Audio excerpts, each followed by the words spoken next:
In today's machine learning class, we will see training a model. If it is training means that should only come under supervised learning. Okay, so we will see the different training methods. The first one is holdout method, k-fold cross validation method, bootstrap sampling, and lazy learners and eager learners. Let us see all those things one by one. First, let us see the holdout method. Uh, when come to supervised learning, a model is trained using labeled input data. Okay, so this is a model. For training this model, we require the input data, and that should be labeled data. Labeled data, right? Here, the test data may not be available immediately, and also the label values of test is not known. That means we may not have all the training data at the same time. That means the data will be divided into two parts. First one is the training data, and second one is testing data. Okay, so initially we are having some label data that is used for training the model, and the testing data may not be available immediately, right? So for that reason, the input data is held back. So the testing data is held back, hence this method is called as holdout method. Okay, here the input data is used as the test data for evaluating the performance of trained model. Okay, so initially we are using the training data for training our model.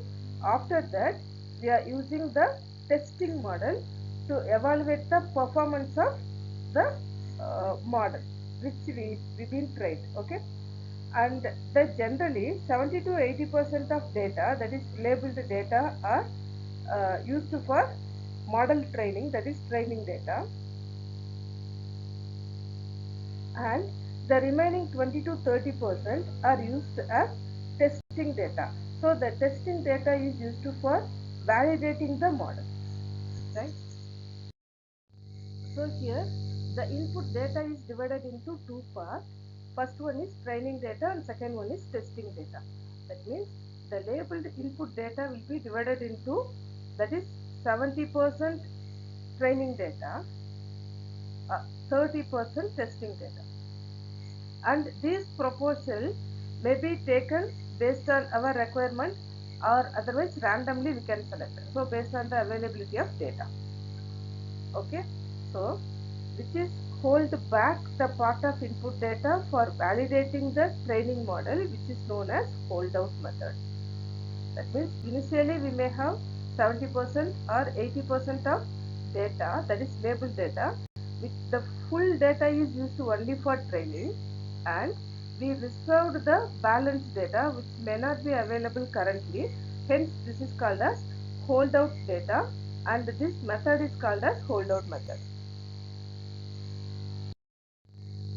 In this diagram, this is the input data, labeled data. The input data is labeled data. Here, the 70 to 80% of data is a training data, which is used to train our model. Okay, model training. Okay, so once the model been training, that is to be tested. That is to be tested.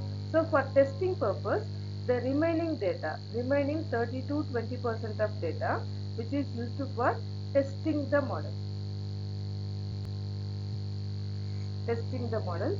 So the testing, based on the testing, we can understand the performance of the model. By testing, we can compute the performance of model. So model performance is being calculated. Here, the holdout data is used for testing the model. Testing the data, because by using the training data, we can easily predict the label of the data by using the target function. So by using the target function, we can easily identify the labels of data that can be used for training the model. Okay, training data. Okay, so here we need to compare the actual value with the predicted value. the actual value with the predicted value. Okay, and for that purpose we can use this testing the data. Hence the performance of the model will be measured. The another method of holdout is that input data will be divided into three parts. First one is training data, second one is testing data, and third one is validation data. Here the training data is used to train the model, and testing data is used for testing the model.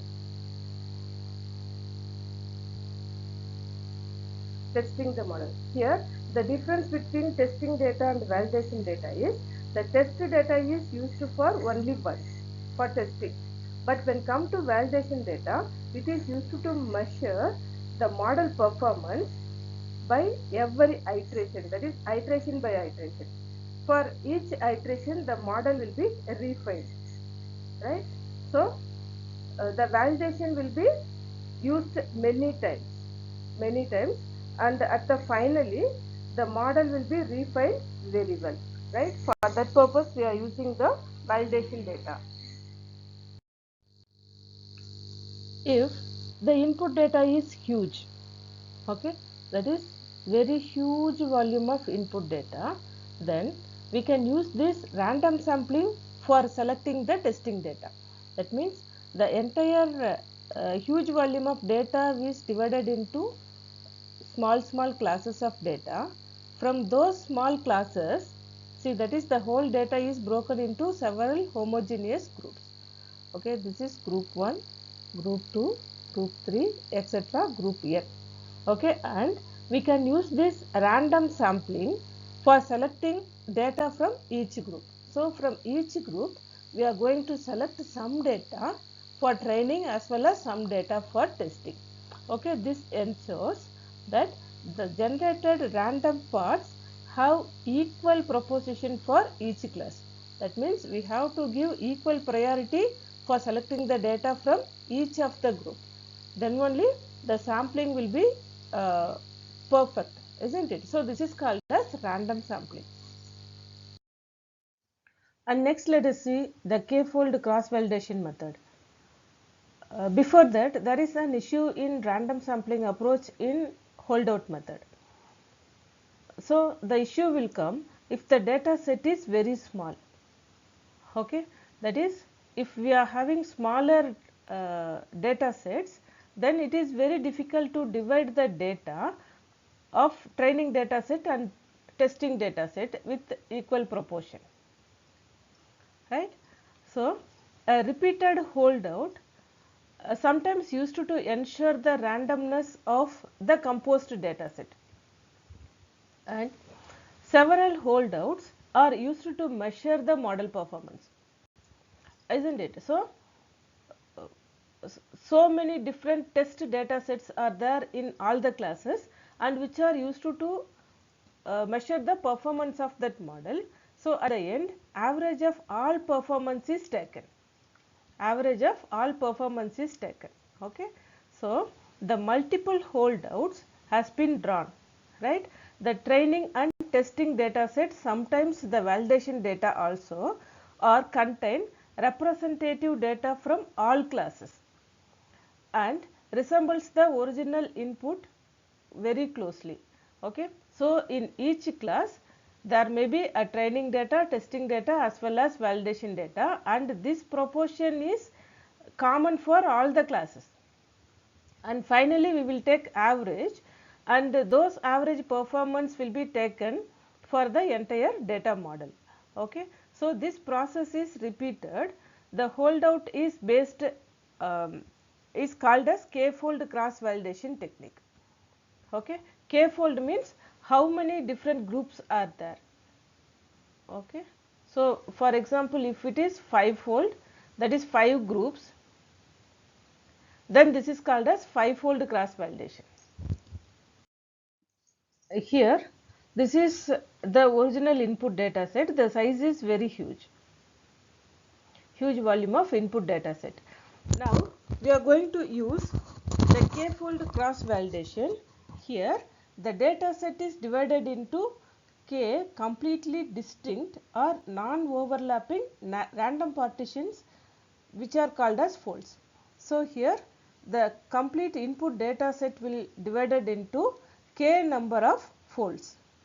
Okay, this is 1, this is 2, 3, etc. up to this is K number of folds which are otherwise called as the data set, smaller data set. So from this each fold, the training data as well as testing data will be taken. Okay, the proposition will be same for all the fold, that is all the data set. So for every data set we can take the training data and testing data. See, from here this is testing data. Okay, so here also we will take the training data and testing data, right?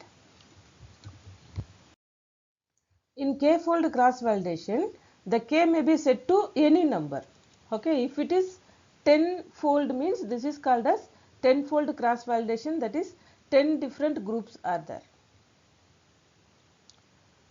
Okay, here there are two approaches. The first one is 10-fold cross validation and second one is leave one out cross validation. In 10-fold cross validation, here 10% of data is used for testing purpose and 90% of data is used for training purpose, that is training the model. Okay, that is 90% is used for training the model and 10% of data is used for testing the model, right? So this will be repeated 10 times, that is the first 9-fold used for training and the 10th fold is used for testing, and again the first 9-fold, the next 9-fold is used for training and the 10th fold is used for testing. Okay, so this will be repeated continuously and finally the average performance of all fold are used for computing the performance of this model. Here K-fold means the entire data set is divided into K number of fold. Okay, for example, if it is 10-fold means the entire data set is divided into 10-fold and in this one fold, any one fold is selected for test data. Here the circle are represented as a records. All circle are called as records. See, circles resembles a record and the colors are used to indicate the different classes. Okay, so different colored records are there, that means those are from different classes, right? Here K fold means K number of folds are there in which any one is selected for test fold. Okay, and here the circle in the test record or any one of the fold is not continuous records. Not continuous record. They are selected randomly by using random sampling technique. Okay, so in each iteration the test fold will get changed. In every iteration the test record will be changed and finally the final test fold is taken, right? And in each fold there is no continuous record. There is no continuous records. In each fold the records are taken randomly. The next one is leave one out cross validation. Okay, so in leave one out cross validation means only one record or only one data instance is used as test data. Okay, that means maximum number of data here is used to train the model, right? That means in the entire data set only one record is used for test and the remaining everything are used for training the model. Okay, so each iteration the test data record will get changed. That will be selected randomly. So how many iterations will be there? The number of iterations are equal to number of input data set. Right, isn't it? So that much iterations will be there. Hence this particular method is very expensive and this is not used in practice. The very popular one is tenfold cross validation method. The next very popular method is bootstrap sampling method. Here the simple random sampling with replacement technique is used. Okay, SRSWR, that is simple random sampling with replacement method. Here the bootstrap sampling randomly picks the data instance from the input data set. See here, so this is the input data set. From the input data set, the bootstrap sampling will randomly pick some of the data records. Data records are data instance. So the different color indicates different classes, isn't it? Different classes. So if the input data set having n data instance, suppose here we are having n data records, then the bootstrap can also create one or more training data which is also having n data instance. See here the same number of data instance are there in all bootstrap sampling. Okay, how it is possible? Because some of the data instance are repeated multiple times. Some of the data instance are repeated multiple times. Okay, so the bootstrap sampling is useful when the input data size is very small. Input data size is very small, then only we can implement this bootstrap sampling, because the number of input data set is also equal to the bootstrap sampling data set, isn't it? So we are having multiple bootstrap sampling and maximum records will be repeated in every bootstrap sample. Hence this is possible only for smaller size input data set. Next method is eager learner. Eager learning means this type of learning method will follow all the general principles of machine learning algorithm. That means first it tries to construct the generalized input independent target function. Input independent target function.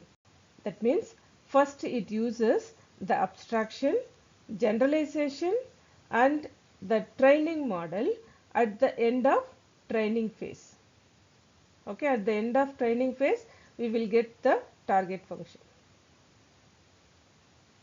Target function, that means the testing data comes in for classification, right?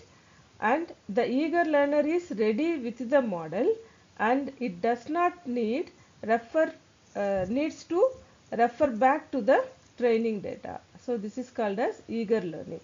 Eager learning means when the testing data comes for classification, so this is the model and this is testing data. When the testing data comes for classification, the eager learner is ready with the model. The eager learner is ready with the model. This model is actually ready before coming to the data. Okay, and it doesn't need to refer back to the training data. There is no need of referring the training data again. Okay, so this is called as eager learning. Okay, and the eager learning takes more time when compared to lazy learning, right? That means the model will be well trained, so it takes more time. It will follow all the procedure of machine learning algorithm, isn't it? Sometimes some of the popular algorithms of eager learner are the decision tree algorithm, SVM, that is support vector machine, neural network and etc. So these are all eager learning algorithms. The next method is lazy learning, which is exactly opposite to eager learning. That means in lazy learning, it completely skips the abstraction and generalization process. Okay, that means the lazy learner does not learn anything during the training model. During the training model, okay, so it uses the training data in exact, okay, exactly it will uses the training data and use the knowledge to classify the unlabeled test data, okay, that is it does not learn anything, okay. It also known as rote learning, that means memorization technique based on repetition, right? And due to the heavy dependency on the training data instance, it also known as instance learning or non-parametric learning. Okay, when come to eager learning, there is no dependency in the training data set, isn't it? When come to lazy learner, it takes very little time in training. This is important because there is not much of training actually happens. Hence, it takes very less time for training the model. It takes long time in classification because it does not learn anything, isn't it? So, it takes long time in classification for each attribute in the record of test data because it needs to compare, that is comparison based assignment of label happens. So each time all the values will be compared with the training data set. So it takes very long time for classification. So the algorithm used for lazy learning is k nearest neighbor algorithm.